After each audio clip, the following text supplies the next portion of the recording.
ആശാവർക്കർമാർക്ക് നേരിയ ആശ്വാസത്തിനുള്ള വാർത്തയുണ്ട്. ആശാവർക്കർമാരുടെ വേതന വർധനവ് കേന്ദ്രത്തിന്റെ പരിഗണനയിലുണ്ടെന്ന് കേന്ദ്ര ആരോഗ്യമന്ത്രി JP നദ്ദ ഇന്ന് രാജ്യസഭയെ അറിയിച്ചു.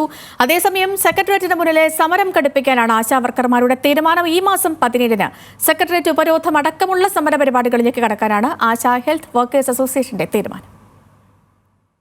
ഒരു മാസമായി സെക്രട്ടേറിയറ്റിന് മുന്നിൽ ആശാവർക്കർമാർ നടത്തുന്ന സമരം കഴിഞ്ഞ ദിവസം പാർലമെന്റിൽ ഉന്നയിക്കപ്പെട്ടിരുന്നു. ഇതിന്റെ തുടർച്ചയെന്നോണമാണ് ആശാവർക്കർമാരുടെ പ്രശ്നം സന്തോഷ് കുമാർ MP രാജ്യസഭയിൽ ഉന്നയിച്ചത്. ഇതിനു മറുപടിയായാണ് വേതന വർധനവ് പരിഗണനയിലുണ്ടെന്ന് കേന്ദ്ര ആരോഗ്യമന്ത്രി JP നദ്ദ വ്യക്തമാക്കിയത്. എന്നാൽ കേരളത്തിന് ഈ ഇനത്തിൽ കുടിശ്ശിക നൽകാനില്ലെന്നും മന്ത്രി അറിയിച്ചു. ആശമാരുടെ പ്രവർത്തനത്തെയും മന്ത്രി അഭിനന്ദിച്ചു. My full appreciation for them because at the grassroots level they have been their efforts have reduced the maternal mortality ratio, IMR, under 5 mortality, and I can say with confidence that as far as maternal health and reproductive child health care, the ASHA workers, our frontline workers, their capacity building has been done and they are doing a very good job. സെക്രട്ടേറിയറ്റിന് മുന്നിൽ ആരംഭിച്ച സമരം 30 ദിവസം പിന്നിട്ടതോടെ പ്രതിഷേധം കടുപ്പിക്കാനാണ് Kerala ASHA health workers അസോസിയേഷന്റെ തീരുമാനം. സമരം ഒരു മാസം പിന്നിട്ടിട്ടും സർക്കാർ പിടിവാശി തുടരുകയാണെന്ന് ആശാവർക്കർമാർ പറഞ്ഞു. 17-ന് എല്ലാ ജില്ലകളിലെയും ആശമാരെ പങ്കെടുപ്പിച്ച് സെക്രട്ടേറിയറ്റ് ഉപരോധിക്കാനാണ് തീരുമാനം. സമരത്തിലുള്ള ആശമാരെ അധിക്ഷേപിച്ച CITU സംസ്ഥാന സെക്രട്ടറി KN ഗോപിനാഥിന് ആശാ വർക്കേഴ്സ് അസോസിയേഷൻ വക്കീൽ നോട്ടീസ് അയച്ചു. മാപ്പ് പറഞ്ഞില്ലെങ്കിൽ 10 കോടി നഷ്ടപരിഹാരം നൽകണമെന്നും അല്ലെങ്കിൽ നിയമ നടപടിയുമായി മുന്നോട്ടു പോകുമെന്നും കാട്ടിയാണ് നോട്ടീസ്. ഇതിനിടെ ആശാവർക്കർമാരുടെ വിഷയത്തിൽ UDF MPമാർ പാർലമെന്റിന് പുറത്ത് പ്രതിഷേധിച്ചു.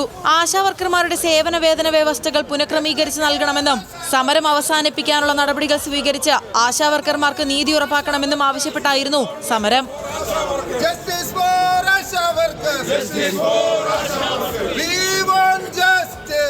സമരത്തിന് CPIM എതിരല്ല എന്നായിരുന്നു CPIM സംസ്ഥാന സെക്രട്ടറി MV ഗോവിന്ദന് മറുപടി. എന്നാൽ സമരം നടത്തേണ്ടത് തിരുവനന്തപുരത്തല്ല, ഡൽഹിയിലാണ്. സമരത്തിൽ പങ്കെടുക്കുന്ന ചിലർക്ക് SDPIയുടെയും ജമാഅത്തെ ഇസ്ലാമിയുടെയും SUCIയുടെയും പിന്തുണയുണ്ടെന്നും MV ഗോവിന്ദൻ ആരോപിച്ചു.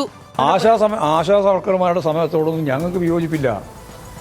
ഞങ്ങൾ ഒരിക്കലും ഒരു സമരത്തെയും വിയോജിക്കുന്ന നിലപാട് സ്വീകരിക്കുന്നവരല്ലോ. ആശാ വർക്കർമാരുടെ ചില ആളുകൾ ഇപ്പോഴും ജമാഅത്തെ ഇസ്ലാമി, അതുപോലെ തന്നെ SDPI, SUCI തുടങ്ങിയവരെല്ലാം നടത്തിക്കൊണ്ടിരിക്കുന്ന ഒരു പ്രത്യേക രീതിയാണ്. അതിനെയാണ് ഞങ്ങൾ ശക്തിയായിട്ട് ഇന്ന് എതിർത്തത്. ആശാ വർക്കർമാരുടെ സമരത്തോടൊന്നും ഞങ്ങൾക്ക് വിയോജിപ്പില്ല.